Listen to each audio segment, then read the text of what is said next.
TikTok and Instagram love to give you advices about what to do in Paris. Now, some are brilliant, some are terrible. My name is Clara, I've been a tour guide in Paris for the past 5 years, so I know a thing or two about what you should do in Paris. And today we're gonna fact check the internet together. Check if people are giving you good advices or not. Okay. Be prepared to be emotionally abused at Parisian cafes. The waiter will ignore you because you don't seem français. Do your homework. Bonjour, merci. French people get a bad rep for being rude, and I honestly think that they're not being rude, they just hate everyone equally. She says we're not rude, and then she goes into saying that we just hate everyone, which is again a cliche that feeds into what people believe French people are. I feel like that's an old cliche. French people are not rude anymore. We just like to judge a little bit. But don't worry, when you're gonna go at any cafe, no one's gonna be rude to you. The waiters now know how to speak a little bit of English, and they're way capable of being nice and taking your order and not ignoring you. That's not happening anymore. And order whatever you want. There's no judgment on that.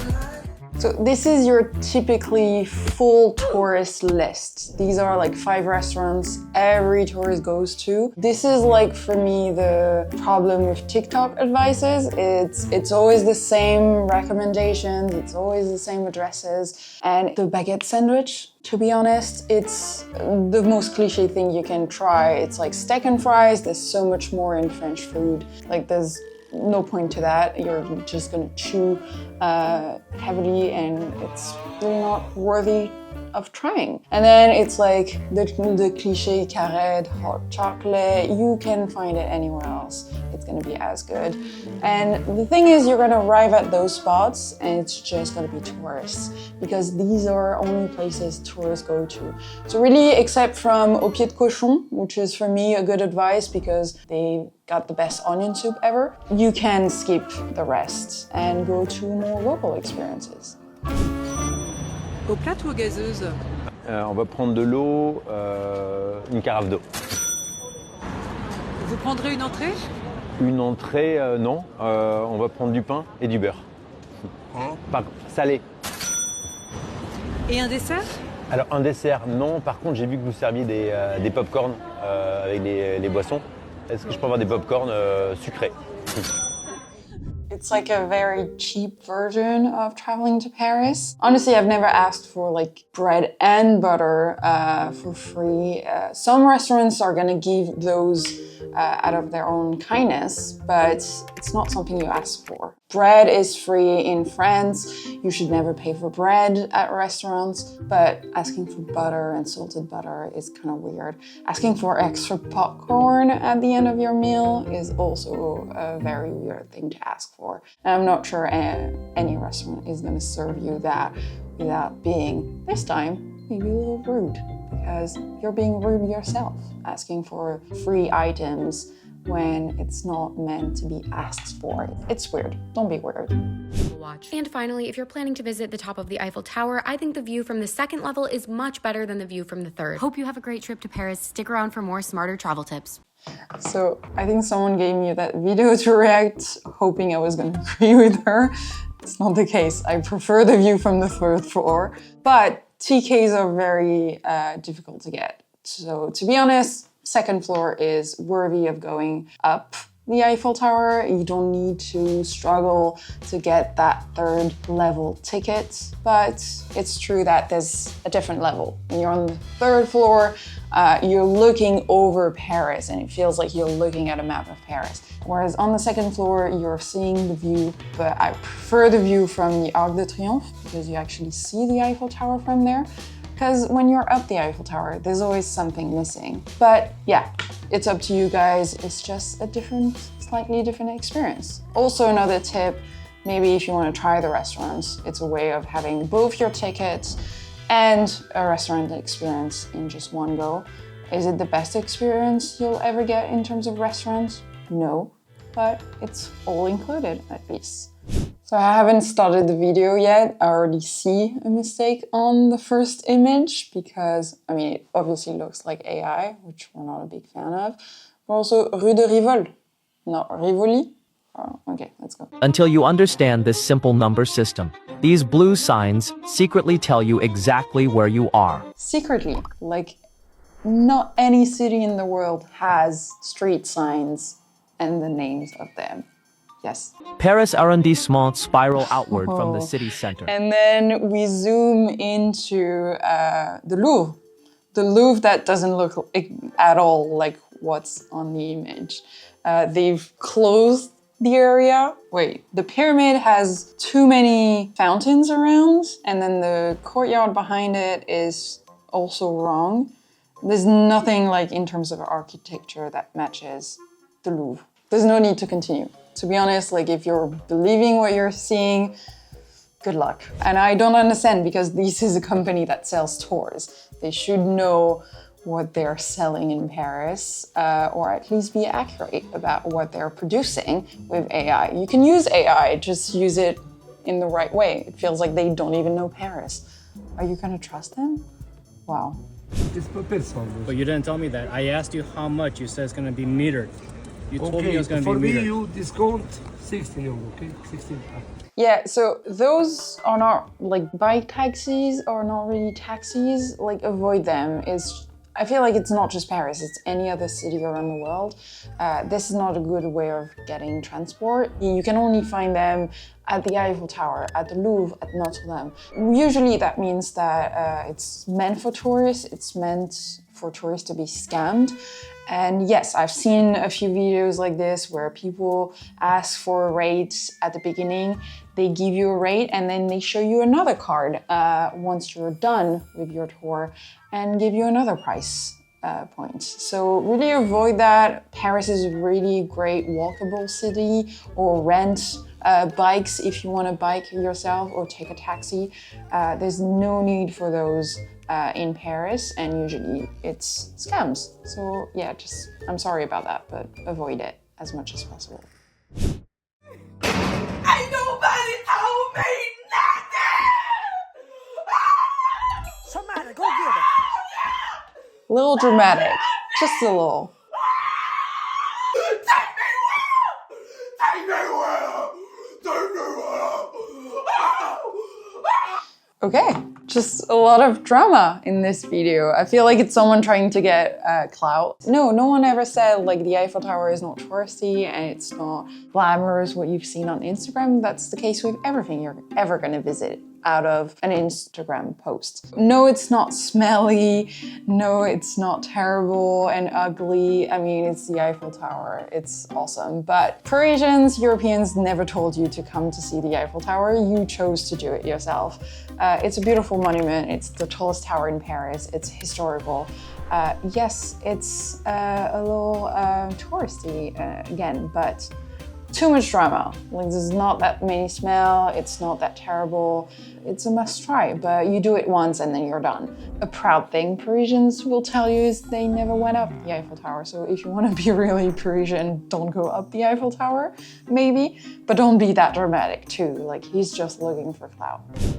Do not get in a taxi that is unmarked or go with anybody at the Charles de Gaulle airport that is saying taxi, taxi, standing in the airport, because those are not official taxi drivers. Those are scammers.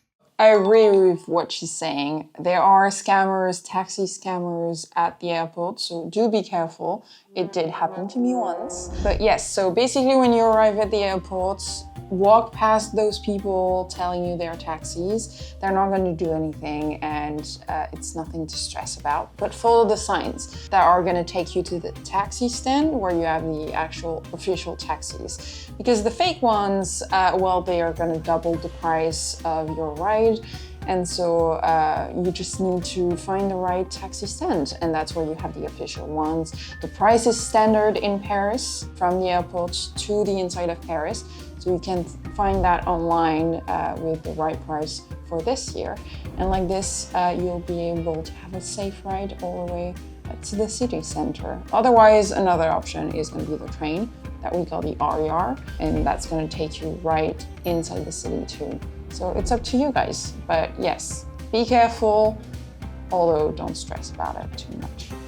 Yeah, we almost got robbed that night. I live in Paris. I've been pickpocketed 5 times, 6 times. So I go to the club with my friends. We went to O'Sullivan's by the Mill, which is near Blanche, near Pigalle in Paris. We're leaving the club at 5 a.m. You don't want to be standing outside a club at 5 a.m. at Blanche in Paris. You don't. I'm super aware of where we are, and I know that we're leaving the club at 5 a.m., which is where the pickpocketers go to look for drunk idiots to rob, right? And I'm just looking around and I'm like, we're a walking target right now. I know this, right? So she goes on for the rest of the video saying that this is how you should avoid being pickpocketed in Paris and what happened to her.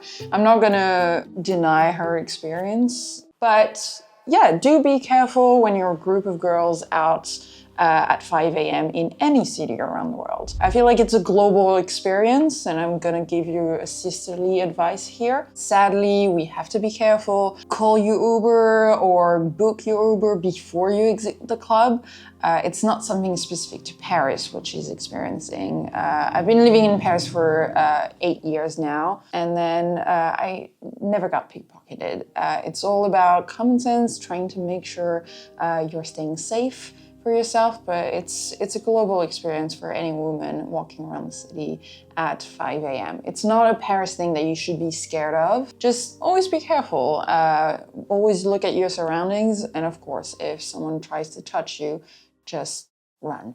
But it's all right. Don't think out of one video like this that Paris isn't safe. Pigalle is a nightlife neighborhood in Paris. So of course there's a lot of people going around. Being loud, Americans can make you a target, but not more than just being a woman at 5 a.m. on the street, sadly. So yeah, just enjoy your life. Make sure you're zipping every bag with your phone in it when you're walking around the city, and everything should be all right. You look lonely. I can fix that. I mean, yes, Paris has beautiful shopping malls. I mean, we call it department store because it's a more luxurious experience than a shopping mall. But yeah, basically this is what you can expect when you're visiting the Galeries Lafayette. But I like other ones like Le Bon Marché, for example, which is a bit less crowded. Especially Galeries Lafayette, if you think about Christmas time, it's the worst. It's a neighborhood I totally avoid during that time period. He's alone here. You're gonna be with much more crowds. And trust me, I know what I'm talking about. It's called Rue des Martyrs, and you definitely need to add it to your bucket list next time you're in Paris. I'm sure he knows what he's talking about. Rue des Martyrs is a good street to walk through. It's nice because either you're in Montmartre and you want to leave Montmartre, so you take this street and it's a very nice walk, which is nice because it goes down. Or you do the opposite and you try to go up towards Montmartre. It's a good street. You have one of those streets in pretty much every neighborhood in Paris. The 2nd arrondissement, you have Montorgueil. In 5th arrondissement, you have Rue Mouffetard. And so the equivalent in the 9th is gonna be Rue des Martyrs, which is that nice commercial street, that's what we call it in French, but it's like a lot of those small shops with your butcher and fishmonger and cheesemakers and like this all the little cute shops where you're gonna get a real sense of French gastronomy and why food is so important to the French people. So yes, that's a good advice. Find cheaper and local restaurants, otherwise you're going to pay a fortune, at least 150, 200 euro per meals. I don't know where he's going for 150, 200 euros meal per person. Is it per person? I don't know, but that seems rather expensive. Expect in Paris a meal or a dish to be around like 16 euros, maybe 20 euros, but it's definitely not 150. Yes, if you've taken like starters, drinks, desserts, but I never get to that amount on my own. No, around 70 euros for 2 person, I guess. So yeah, no, don't worry. Restaurants in Paris are not that expensive. What's the best time to come in Paris? Well, my opinion, come in September. Who are those people giving you advices? I mean, definitely great advices coming from this account. But to be real, like you should follow us on social media because we have a lot of those small videos coming out where you're gonna get the best tips to visiting Paris from a local perspective. So it's gonna be a great trip for you. The worst thing about Paris is you have to go back to Paris. And you're stuck in this stupid, gray, rainy, little, pretentious, small city. No, I don't agree. Best thing about Paris is when you come back to Paris. Not to be biased, but honestly, the times I've realized I love Paris is when I left Paris and then realized that actually Paris was the best. If you're not happy in Paris or overall, just leave Paris if that's what you feel like you need. But don't trash a city like this just because you feel uncomfortable. Paris is not always gray and rainy. It's fun. It depends on the season, like any other city around the world. So yeah, no, don't listen to that. Or make your own opinion at least, because I feel like he's maybe just grumpy about his life. If it's all part of a dream, 'cause baby it feels like heaven. Mon chéri, bonsoir, enchanté. Your hands on my face, embrasse-moi, mon soleil. Say you die for me, baby. Read my messages if you want, I don't mind. Okay, one day in Paris. That's brave. So yeah, you could do one day in Paris technically. Just take the Eurostar, come to Paris, and then leave at night. At least you could take a later train and then at least enjoy dinner in Paris instead of a sandwich. But if you really want to do that, sure, it's something you can do. I would spend at least one night in Paris because it's the city of lights, so enjoy that. Otherwise, the itinerary itself can do better, but of course, I guess it's a first-timer, so you want to do the Louvre, you want to do the Eiffel Tower, maybe Notre Dame in between. But maybe if you only have one day, focus on like the city center, avoid the Eiffel Tower and just stay focused on 1 or 2 neighborhoods that are going to be easier to go from rather than go to Montmartre and then go to the Eiffel Tower and then go to the Louvre. It's a lot of traveling if you only have one day. So take the Eurostar, go to the Louvre directly and then walk around that neighborhood. It has it all. But yeah, otherwise if you can, just plan for a bit more days in Paris. It's definitely worth it.